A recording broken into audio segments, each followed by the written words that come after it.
Hello, hello, everyone. My name is Kira. I am your host. This is our Life Guides Connect session, which will be rebranded next month to the deep dive. So, we have a lot of events. We have a lot of things that we do at Life Guides, and I'm really excited for today's conversation. But I want to give you a little bit of a down low on who we are, what we do, and how we can support you.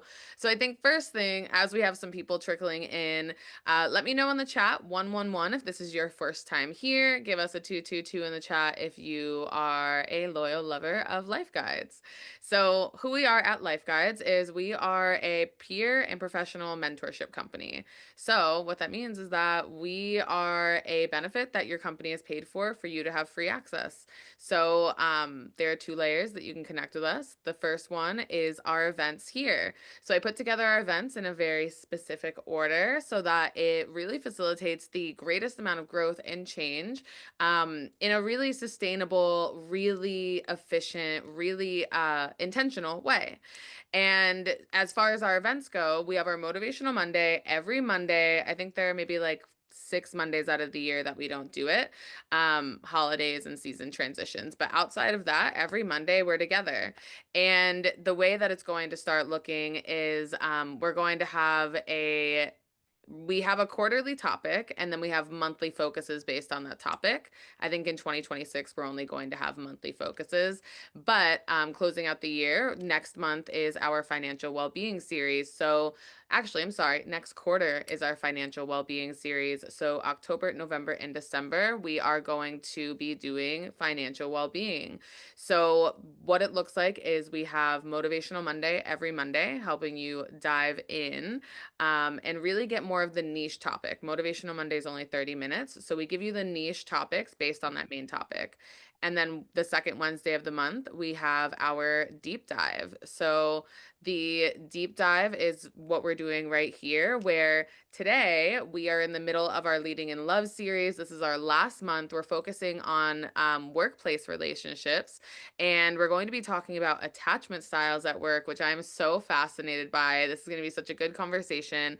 But the deep dive is where we get a little bit deeper, and it's where we do that deep work. And then we have the deep dive mentorship, which is the third Wednesday every month, where we take that topic that's been the main focus for the month and the topic that we just deep dove into the week prior. And we have a worksheet and we do live mentoring with that topic. So this session here and all of our other sessions, it's just the panelists, it's me and my co-host, and we're sharing and speaking. And then in the live mentorship, it's me and my co-host and you all. You're able to have your face showing, your voice. We're going to ask you questions and you're actually going to do the work. So that's how our events are built. And that's kind of the flow that you get to go through with that. And I'm going to drop our link in the chat for you to have access to all of our events that you can register, getting a guide, all of that. And then the second way that Life Guides works is we have our one-on-one personalized mentorship program that you have with Life Guides. So we've got guides like Edith who you can have one-on-one very focused growth sessions. And it can be as simple as I want to learn how to meditate. We've got guides who can literally do guided meditations for you. We also have people who can help you with your financial well-being and shifting some of your mindset. We don't offer financial advice, but we can definitely give you stories, insight, wisdom, things along those lines. Or maybe you're navigating grief in your life, or maybe you're looking to develop professionally and you're looking for a mentor to help you with that. Life Guides does all of the above, and you've got access to that free through your employer. So that is who we are and what we do at Life Guides. Giving you a little bit of a breakdown because today is the deep dive. So with that, we have the lovely, the wonderful, the amazing Edith here with us. So, Edith is a credentialed neuroplastician who has inspired thousands of professionals worldwide for over 3 decades. Her extensive certifications include Global Professional in Human Resources, Senior Certified Professional, Master Neuro Coach, Strategy Facilitator, and AI for Talent Development. She's the founder and CEO of Smart Brain Insights, Inc. Edith's academic foundation includes postgraduate studies in organizational psychology, business administration, leadership, process consulting, and digital transformation strategies at MIT. She believes in the greatness of others. As the founder and CEO of Smart Brain Insights, she and her team are dedicated to helping individuals and organizations achieve growth not yet imagined. So, this wonderful human on the screen here with me is one of our guides with Life Guides that you can actually schedule a call and grow with. So, I'm going to drop her link in the chat. And yeah, Edith, today we are talking about um, really attachment styles at work and how our early bonds shape workplace relationships. So, can you just give us maybe an intro to you and the work that you do and why this topic is of significance? Absolutely. Thank you, everyone, for being here. And thank you, Kira. I always enjoy these spaces. I hope that people in the audience are also enjoying an opportunity to stop and to recharge our batteries. And then to think and reflect a little bit more about how do we behave? How do we show up? How our brains are at work? And how does that impact and what do we co-create with our behaviors, our thoughts, our communication? So at the end of the day, today we're going to be exploring how the nervous system, the relational history, and leadership style kind of intersect with one another. And how does that show up for you and for the other people around you? Because we spend a lot of time at work, and sometimes we don't dedicate enough time to think about how this is impacting me or how I am impacting others.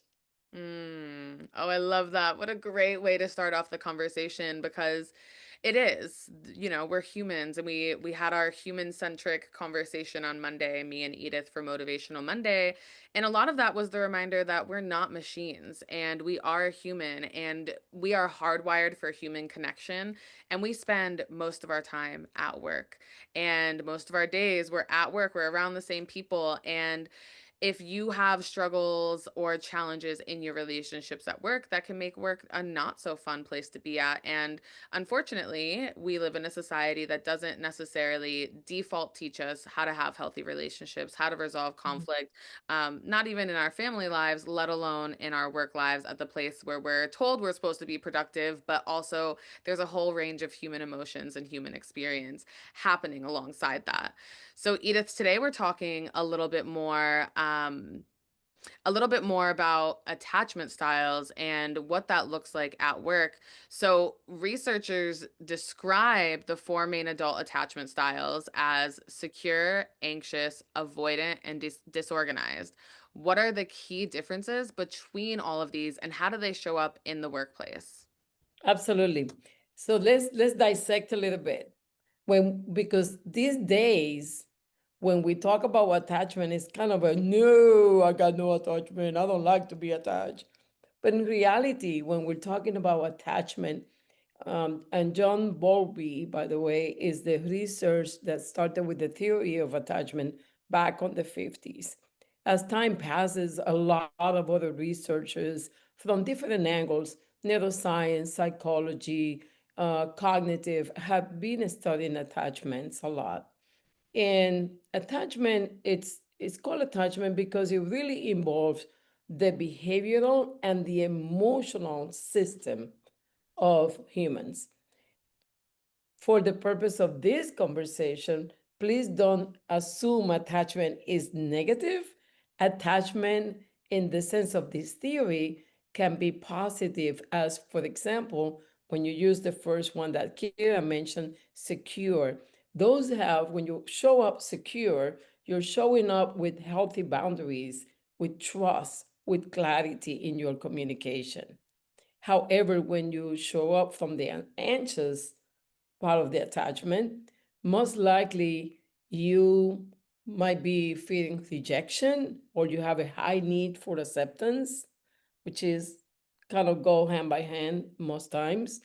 Can And we take a minute and yes, backtrack because I should have asked this question first. Um, yes. what what are attachment styles and how do they form? So we're all grown adults going to our workplaces Mhm. feeling these things that you're talking about. Like sometimes we feel confidence to have the conversations. Sometimes we feel anxious. Sometimes we want to avoid it in its entirety.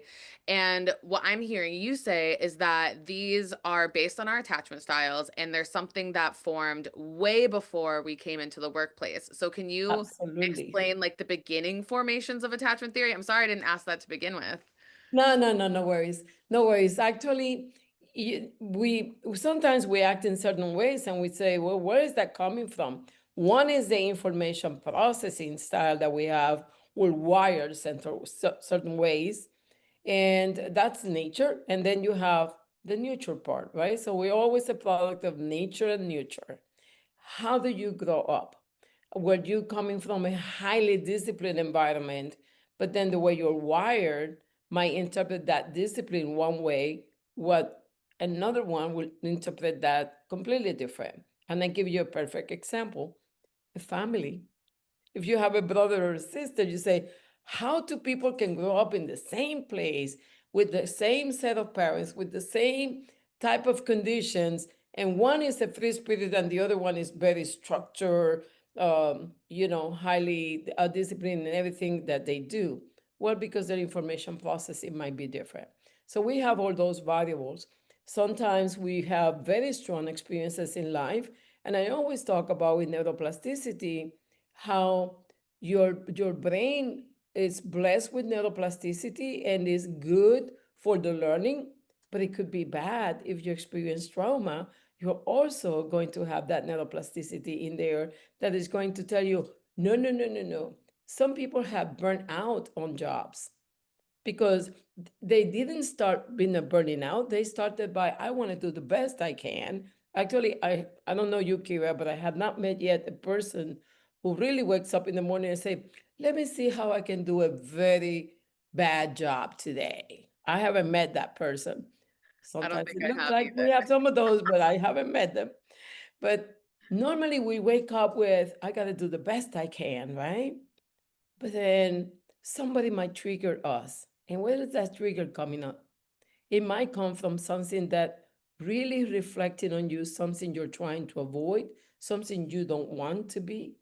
And typically, those reflections might cause that you show up in different ways.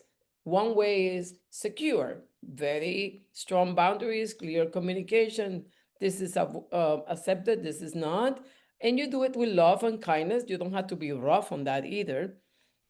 We also have the rough one, but that's not what I'm talking about, secure. And then other people, it will be over communicating. Okay, I really need to do this because, I want to make sure that, you don't get upset if I blah, blah, blah. And then you know that person is coming from the anxiety perspective, right? And then you have the avoidance. I'm going to let everybody decide.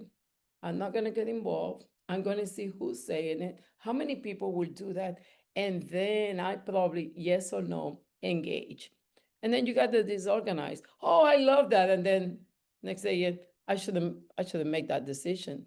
I shouldn't be there. Or you give them a feedback. Oh, you did this thing, it might be better this way. And then the person says, well, thank you. I love feedback. I grow with feedback. And next day, did you see how rude that feedback was for me? That's the Oh, disorganized style. We tend to switch around. And those are the most core for, of course, we have others, but those are the ones that typically show up at work. If you're very strong on your boundaries, you're more likely to, like this, you're a secure person, you might come across a little bit more assertive. But imagine that assertive person with a very anxious person. Somebody secure. And let me put the a perfect example. You and I were preparing for this. Two secure people communicate well. Don't worry about it. I know Edith is going to show up. I know Edith is going to come prepared. I just need to take care of my questions. No need for over communication, but enough communication to do excellent and to make sure that we're prepared. Well, if you have a secure and an anxious person, that might not be the output that we will get. Am I making my point across here, Kira?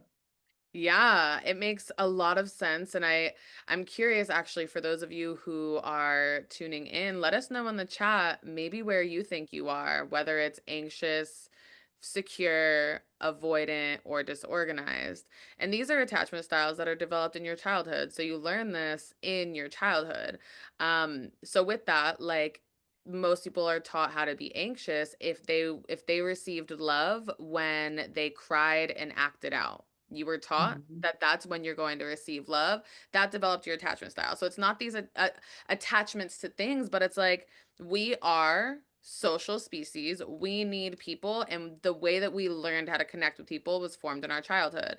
If we learned that we would get taken care of if we shut up and sit in a corner as a child, then we would lean more towards avoidant. If we had parents who showed up differently, we might be disorganized. One parent might have taught us one way, another parent might have taught us another way. That was me. So I relate to being on the avoidant versus anxious versus the disorganized versus secure. Sometimes my boss calls me and I have no reason to be anxious about anything. I do a great job at my work. I take pride in the work I do, but I get a call and I'm like, oh my God, what did I do wrong? That's my anxious side. Yes, yes. Sometimes my boss will call me and it'll be the same thing of, oh my God, what did I do wrong? But instead I'll feel myself wanting to ignore the conversation. Versus I also have a very secure relationship with him as well. And I know that I can go to him and be like, hey, I'm really struggling with this. I don't have the capacity to do this. You're asking way too much of me. Mhm. And we have a good back and forth relationship where I know that I can tell these things to him. I also can, because I work so much more towards my secure attachment, I also can tell him, like, oh my gosh, that call made me anxious. And it's so funny because that doesn't happen to me often. And these are conversations that we can start to have. But I think I had my own internal epiphany while you were talking, Edith, because I have a twin brother. I have never been alone in my whole entire life, not even in the womb. Like, obviously, I've lived alone and done those things, but like, it's always been my world with someone else from day one. And we're so different. We are so different. And the way that we process our emotions is different. The way that we look at the world is different. And I love what you talked about on kind of more of our programming. Like, what is our default in the way that we receive and do things? Because him and I had the same upbringing, Mhm. but we're hardwired differently. And now that makes so much sense. So I love that.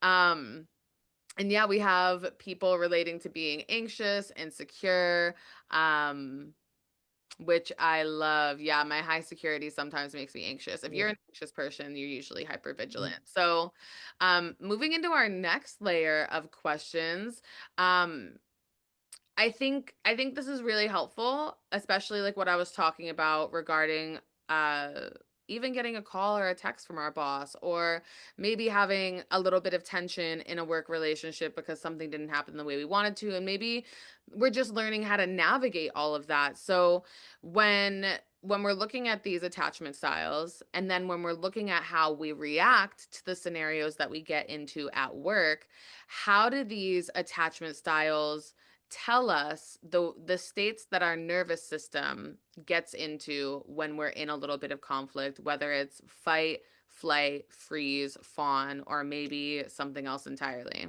Okay. Let me give you a little kind of a scenario that might be not necessarily uncommon for someone. Let's say somebody promised you something at work. Okay, bear with me. I'm going to take you to a little journey. Somebody promised me that by next week on Friday, she or he will send me X information so I can complete the project that I'm doing. And sometimes at work, how many of you know, even in school, group projects are the most annoying thing because when we depend on other people, and how True. many of you tend to do the project yourself and then tell the others, and don't worry about it, I got you covered, and you don't hold that person accountable for their part, but because, oh, I love the project. I love group projects too, but every time that I was in a group project, I was in charge. So Yep. I'm leading by, I was a natural leader and making sure that people do their part. So that can be very enjoyable if you're coming from a secure area.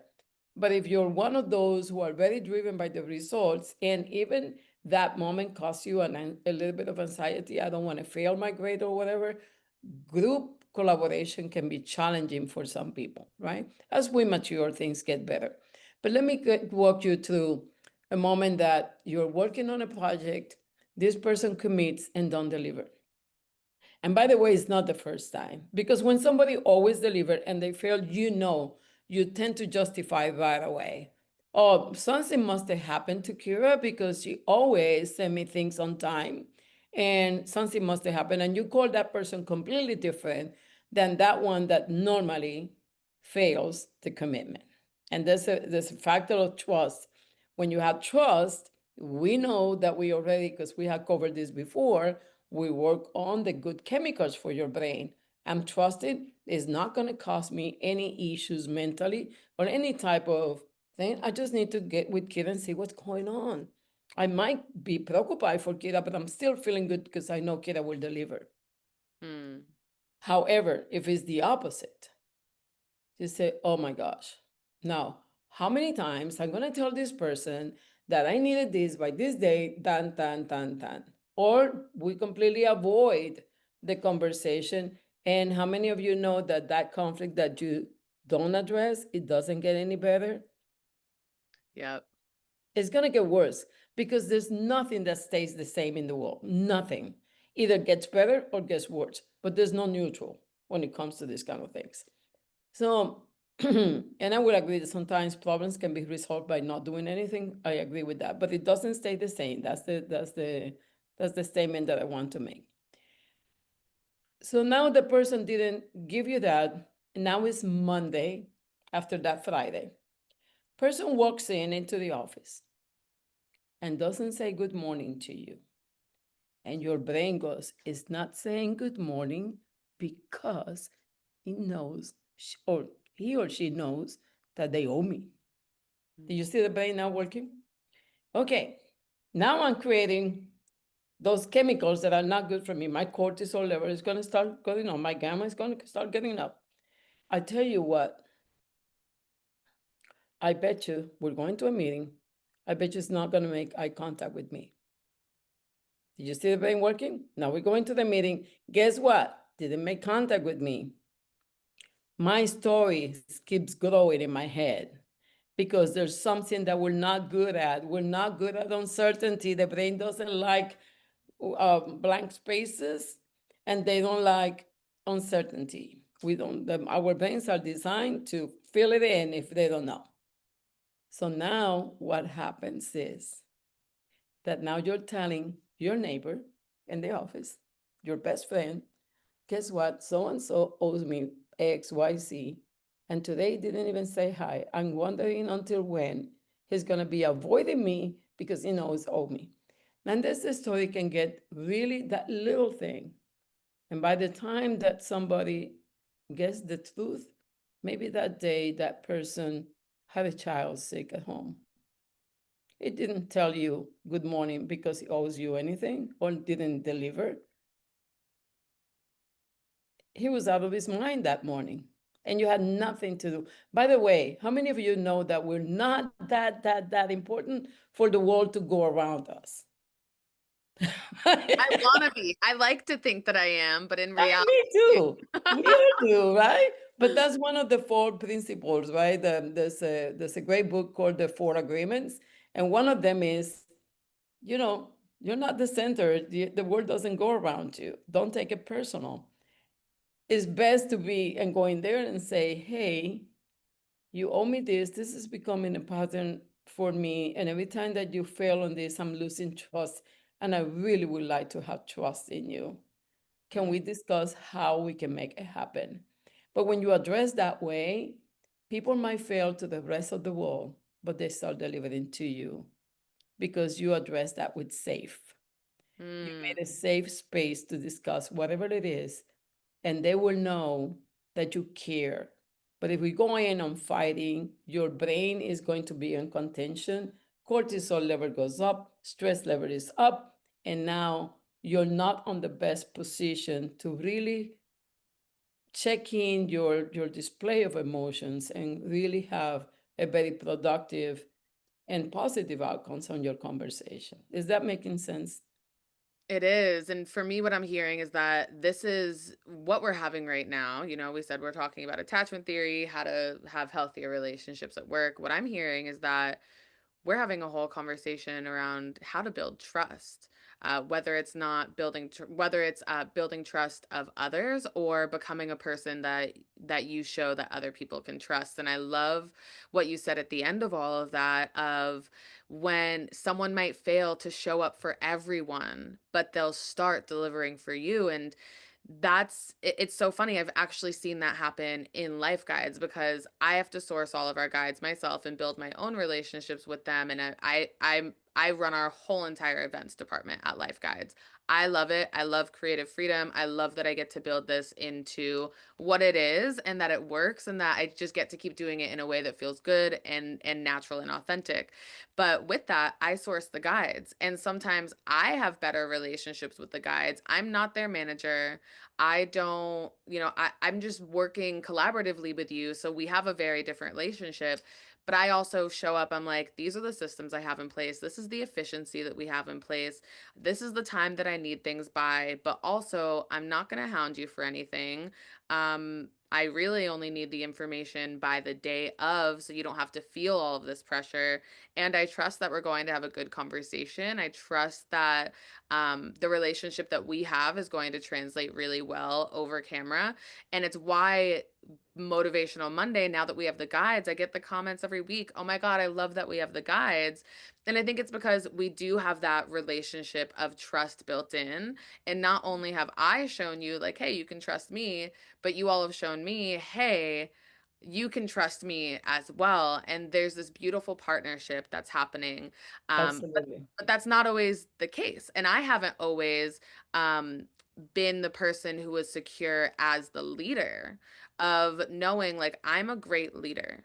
What I'm creating is really wonderful. The people I work with are so cool. I have an amazing product that I want to make sure that people know about and utilize as much as they can because it matters to me. And because I trust in the work that we do and because I trust in the people that I work with, all of this has become a really cool success and has a great following because all of that trust is built in. But imagine if regularly, or even imagine if on Monday when you and I were doing Motivational Monday and I didn't trust that I was able to deliver on the episode without you, or I didn't trust that we'd be able to take care of the technology or Mhm. whatever. People would have, I want to tell you this, not a single person left the session while we were fixing those technological issues. We actually had more people coming in while that was happening. If I was freaking out and if I didn't trust and if I was getting It anxious, would be a disaster. exactly. Everyone would get anxious. People would leave the session. People would be like, I don't know if I want this energy. So we creating that trust in our relationships with others, but creating our trust in knowing that we can show up and we can deliver too allows there to be that full relationship. And yeah, exactly what Kelsey says. Others' anxiety gives me anxiety. We are, and I maybe you can talk to this a little 100%. bit. I think I want you to talk about this, Edith. How does the energy that you bring into work affect others around you and maybe make them anxious or maybe make them avoidant? And how, on a neuroscience level, do we feel and experience that? Like, what's our body doing when that's happening? Absolutely. It's one of my most fascinating topics because first, we need to accept the fact that we're wired for connection, number one. Even if you say, I don't like people, I prefer to be by myself. Okay, I hear you. We can have a life guide session and discuss that. Okay. I love it. So Now, the other piece is our brain communicates with electrochemicals. We do have enough energy in our body that actually we can lit a light bulb. And I had shown this before in other sessions. Too bad I'm not at home, so I can show it because I got that device that I can turn on the light. And it's already proven that our energy can go so far. And I don't have exactly the number right, but it's more than 80 feet. And because the instruments that measure this is just the maximum that they can, but they say you can feel miles away when somebody's even thinking of you because that's how energy travels. And we got to believe these things, right? But if not, had you ever experienced when somebody is behind you and is looking at you and you turn the face because you feel somebody's looking at you? I bet you a lot of you have that experience before. It's because that energy emanates. If your energy is highly positive, guess what? You smile, the other smile, and sometimes we don't even have to be a big smile. The eyes even connect with the other eyes. And if your eyes are happy, the other person feels it and they give you a smile without you smiling. And how many of you have experienced like, I don't know what's going on today. Everybody's smiling at me. I have those days and I love them. The idea here is that when you're not in that making others smile, guess what? Then you're creating completely the opposite. And the best test for that is if people is coming your way or you're coming to people's way, and let's say Kira and I are talking and I see someone coming, I call it energy suckers or energy vampires. Guess what people do? I will say something like, Kira, please stay here talking because so-and-so is coming this way and I really don't want to talk to that person. So you got people you can either attract or push away individuals with your own energy. And it's a scientific proven thing. It's not something that we make up. It's not, there's no, guru science or anything like that. So the idea here is that we need to be mindfully prepared to say, what is it that I want to co-create when I step in a place? With not only with my words, because some people focus a lot on how they speak, but it's also with your body language. It's also with your eyes. It's also with your whole being, because our brain picks up on these little nuances, and you can be building trust, and you can be building collaboration, and you can be building great relationship, or you can be doing completely the opposite. And then you focus on, oh, but what I said was, yeah, but that's not what people felt from you. Is that making sense at all? Absolutely. And I think this is so important, yeah, to realize that energy is real and that we do have an effect on people. And I'm curious in the chat for those of you who are listening in, put in the chat, do you think that well, actually, first, do you think that you're an energy giver or an energy taker? And this requires vulnerability to get clear because some of you might be energy takers, who knows? Um, and that's okay. And then if if you want to make a shift, then what would you want to be? Would you want to be an energy taker? Would you want to be an energy giver? I would like to think that we all want to be the people who walk through our workplaces and make people feel better. But there's also the reality of the truth that a lot of us get burnt out and a lot of us get overwhelmed. There's so much urgency culture. We've got a lot going on in our personal lives. We're not necessarily always supported or building our own support systems, or we don't know how to not be so stressed and overwhelmed. And maybe we're joining these sessions to start to learn that. So Edith, as we're talking about that, what does it look like? Because I think there's a difference between being the type of person who maybe is just a negative Nancy as a default, um, and that's just the way that they've always lived their life, versus what does it look like on a neuroscience perspective when we start taking a really good person and they're either in a work environment or a life environment that started to like suck the energy out of them, and now they're burnt out and now they're stressed out. And what does that change look like from a person who might have had the potential of being a really healthy employee but now is burnt out and is struggling?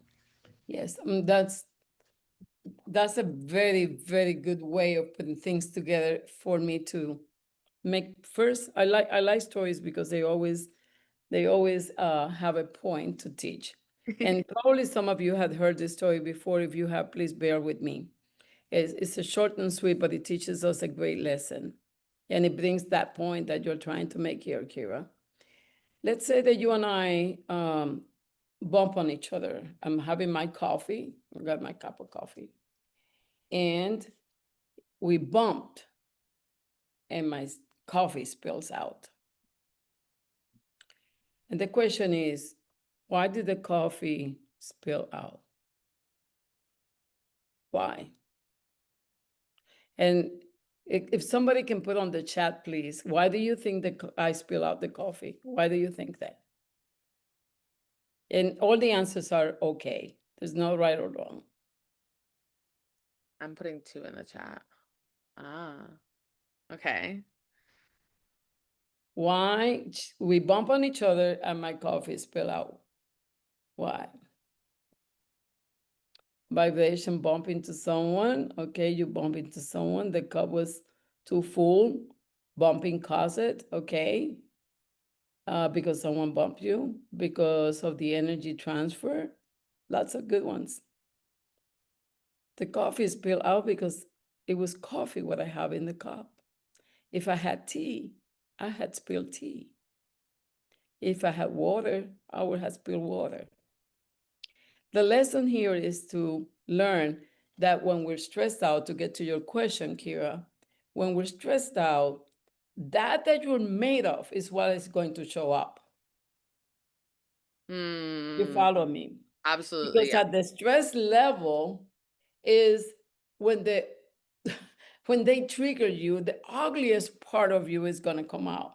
So if I take care of the ugliest part of me and start building the positive in those moments that I know when I upset, I say this, and that. So I want you to think right now, what attachment style shows up when you are under pressure at work?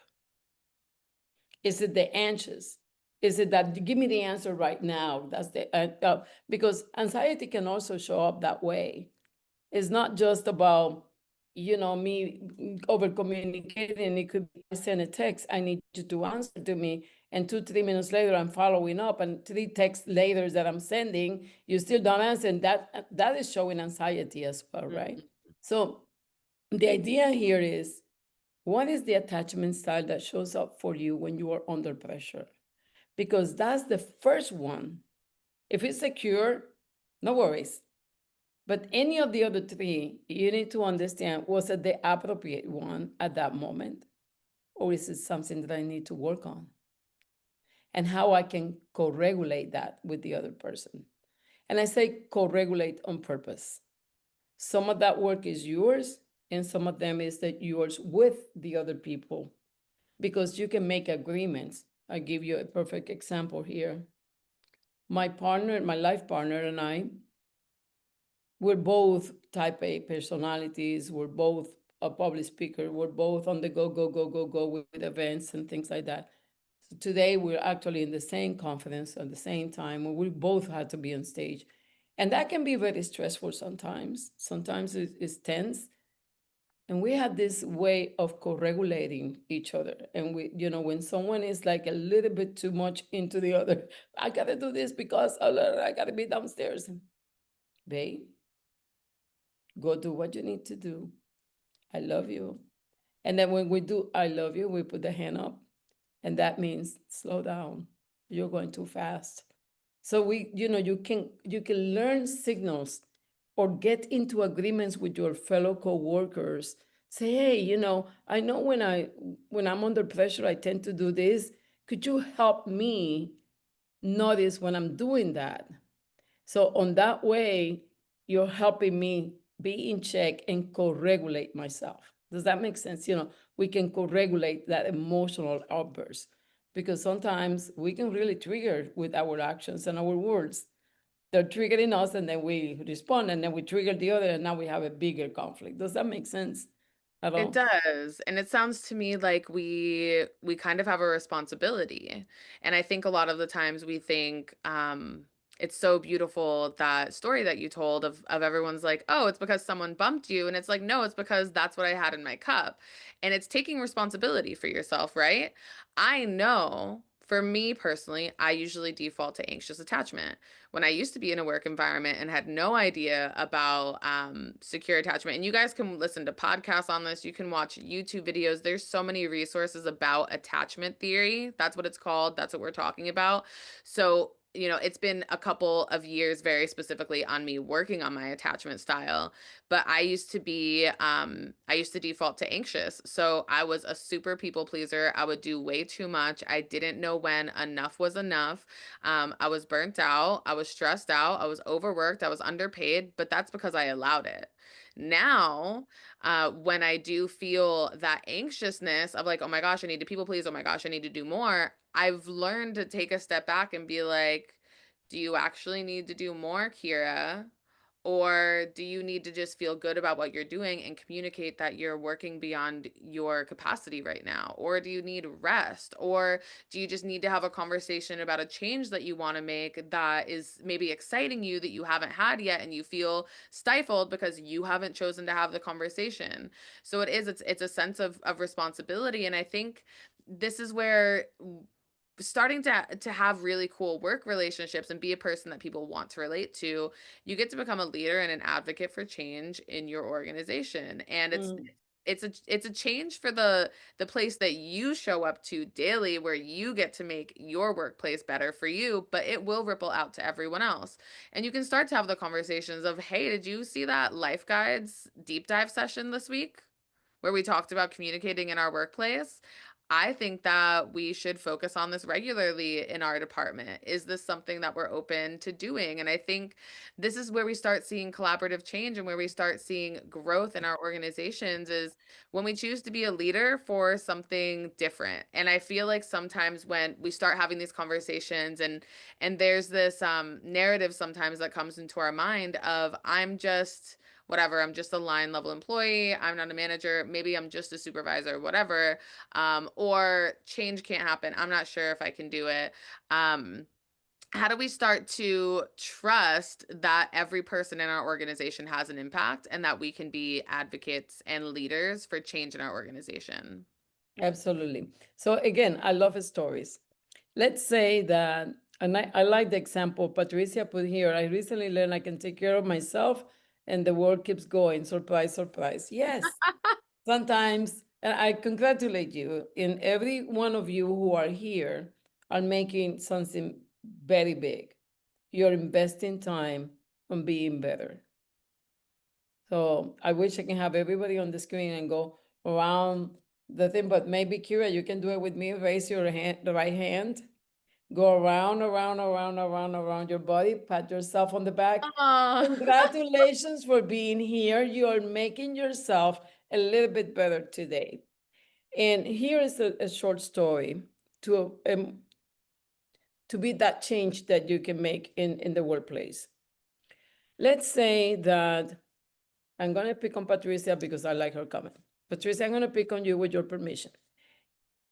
Let's say Patricia and I work together, and Patricia was organized, standardized, very good student, always make her homework on time. Everything was neat and organized around her. She always dressed very well ironed, very color coordinated. It was all about excellence with Patricia. Edith, it was the free spirit. I was normally running late, rushing, coming out sweaty with my jogger pants and all of that. And oh, but I'm here, I'm here. We grew up together, and like you might remember your high school mates. We graduate, everybody goes their ways. Years pass, and Patricia is a highly successful professional, and she's coming to town. She has gone out of town and living in, the richness. And she calls Edith. She said, Edith, I'm going to be in Florida for a conference, and I would like to see you. So many years we haven't seen each other. Oh my God, I'm a spontaneous Edith. Hey, Patricia, absolutely, but you're not staying in any hotel. You're coming to my house. We're staying in the house. And she goes, well, that would be nice. I can stay one night or two in your house. Okay, fantastic. When I looked at my car, I got the McDonald's bag, the pizza bag. And by the way, I don't do McDonald's too much pizza, but just to exemplify. And I'm like, oh my God. Oh, and by the way, Patricia, I picked you up at the airport. Don't you dare take in an Uber. My car is dirty, bags, clothes, everything. My house, forget about it. That was the car, imagine the house. What do you think is the first thing that I do? And I want people to put it on the chat. What will be the first thing that I do? Because I'm going to pick up Patricia at the airport. And she's going to stay with me. What is the first thing Edith will do? Panic. After panic, what do I do? Clean my car. Yes, Karina. Clean the house. Yes, absolutely. Why? Because people will be to you the way you are to them.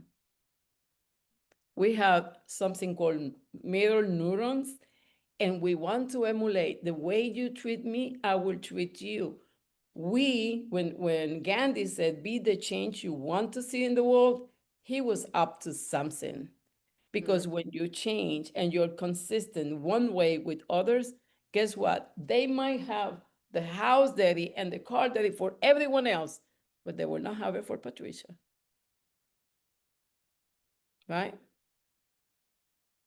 I love that. Treat others the way you wish to be treated, right? And I Absolutely, it's the same principle, but you have to be consistent.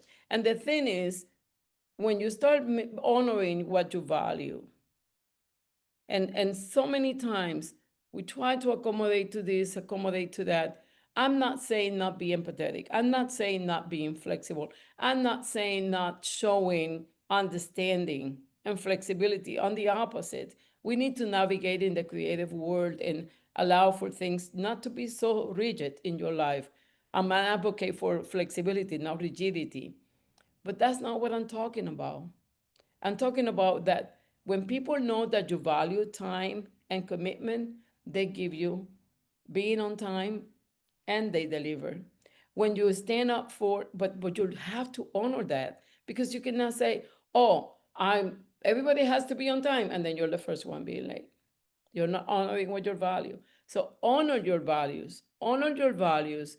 Speak your values on on your language. Hey, I wanted to talk to you, but I only have 15 minutes. You think we can discuss this very briefly? Especially when you have to talk with those over talkers and people who like to they ask you for 5 minutes, but in reality they should have asked for half hour or more.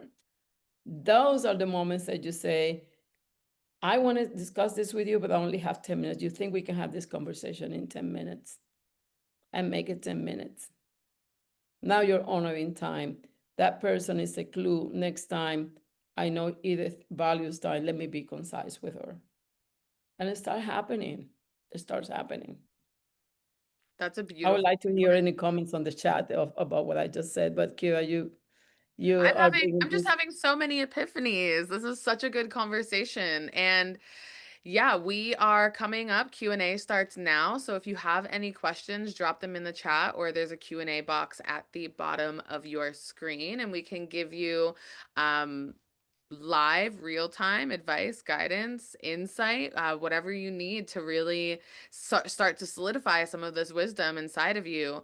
And I love that. I think talking about having high standards and having values and honoring our values, I think the one thing that's going to change you the most as a human being is if you don't have your values, if you don't know what your top values are, if you don't know what you stand for, if you don't know what's important to you, that's perfectly fine. But the second that you start figuring that out, your life changes because, I'm a very fluid person. I also love systems, I love efficiency, but in life, I trust and I'm super fluid. So a lot of big life things are changing for me right now. However, I know my values, I know what's important to me, and I know the way that I walk through the world. So even though all of these things are happening, I don't feel like I'm being knocked off kilter. And I actually feel like everything's changing for the positive because it lines up even more with my values and it lines up even more with the standards that I've set. And I'm very clear with my friends, my coworkers, the people that are in my life of my standards in all ways. And you're right, because there have been times in my life where I've said, these are my standards. But then in action, I haven't honored them. So it's a very different type of trust. Well, trust isn't built if you say, hey, I have only 10 minutes. Can we have this conversation? And then you give someone 45 minutes. That's not the way that people think that you value time. People think that you value time when your actions match your words as well. So you tell someone you Absolutely. have 10 minutes and then they jabber on for the entire 10 minutes and you guys didn't get anything done. I'm still going to end the call at 10 minutes because my value is time and my value is efficiency. So Mm. you have to match your actions with your words and your desires with your values and the way that you show up. So Edith, we have one question in the Q&A. And yeah, this person says, how do you overcome being a people pleaser? Okay, so the first, I like what you said about listing your values. And the first thing is awareness, and you already have awareness. And then when is that people pleaser shows up, in what moments? Because all these four styles that we discussed, they show up in certain times. Do we get triggered in certain moments? And if it's showing up in too many ways, start listing what are the ones that are harming you the most. And then looking at what is it that I'm really seeking when I'm doing this? So if I'm looking for acceptance, am I looking for, and the majority of the time is acceptance, or avoiding rejection, which in terms it seems very similar. Or do I want to look good?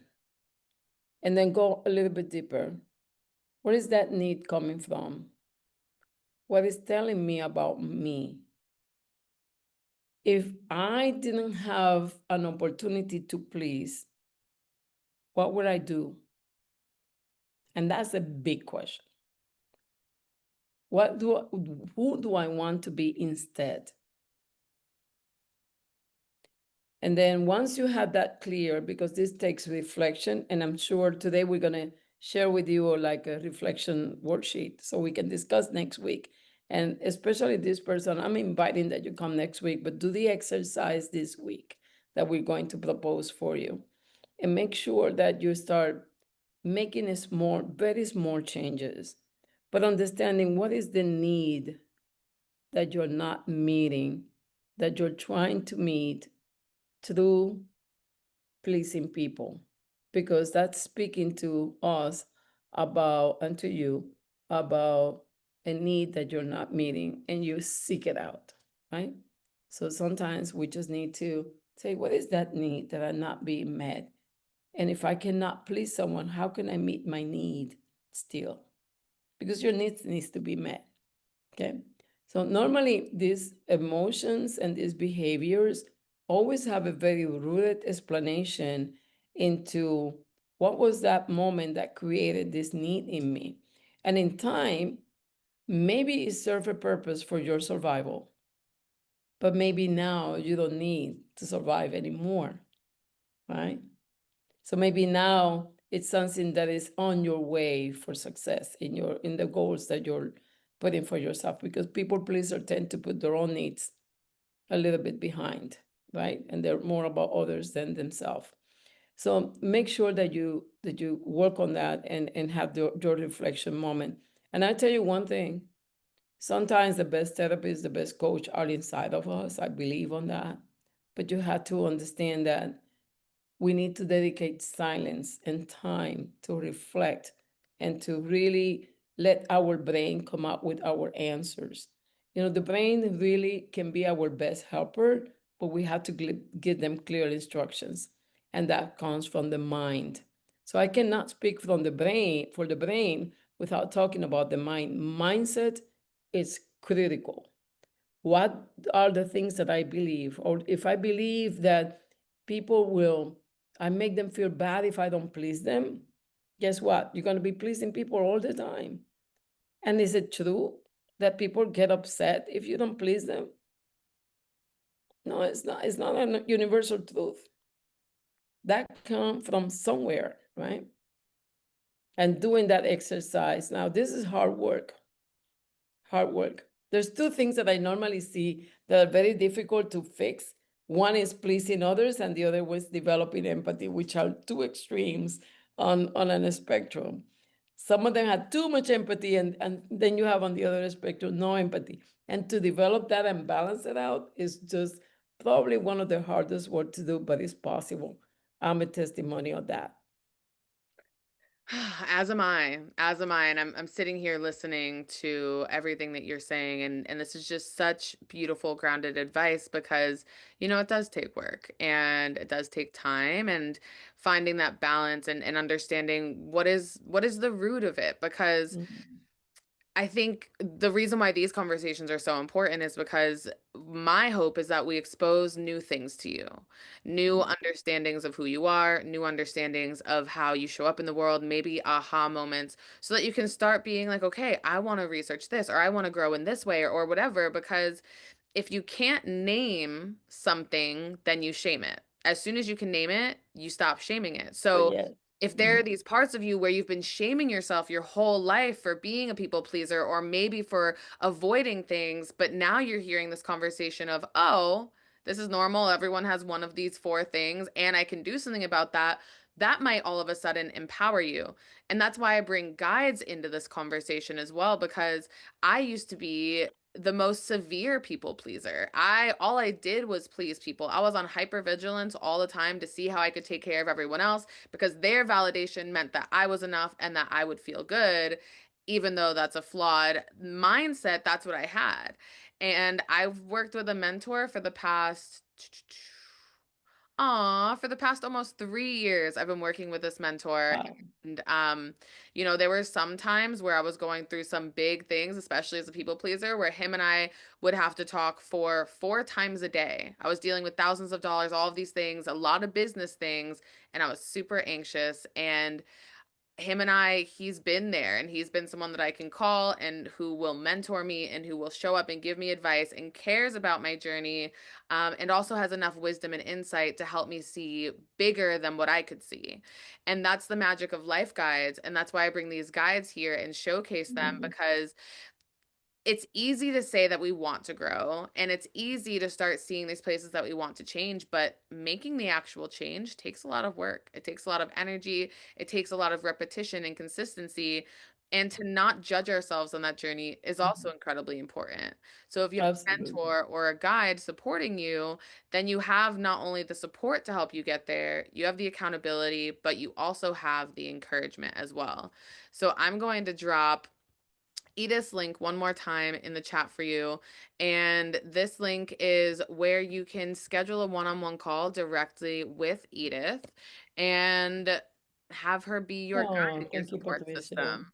And then the other thing is we have our live mentorship session next Wednesday where we're taking everything that we did in this conversation and it's going to be meeting style. So your face, your voice will be able to be seen and heard. We'll be sharing and connecting together.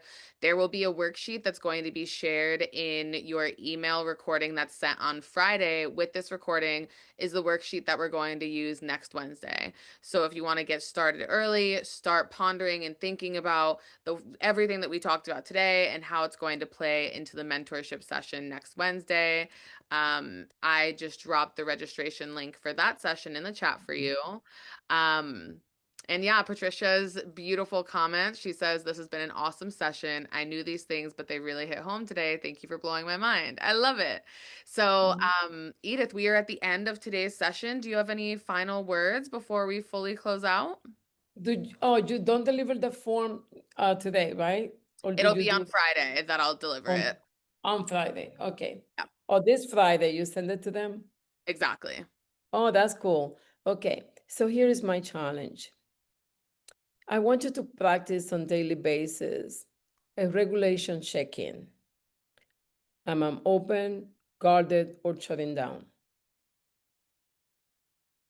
How am I showing up? And then if you can't, you can journal, whether it's mentally or written, you can write in any notebook. Don't worry about how fancy your journal is. Just do the exercise and trust your brain. Help your brain help you. Mindset helps the brain help you. Now, this is the question for the journal. Who do I become when I don't feel safe at work? And by safe is when I'm insecure of something, when there's uncertainty, when I cannot trust someone. Who do I become when I don't feel safe at work? And then who do I really want to be instead? Who do I want to be instead?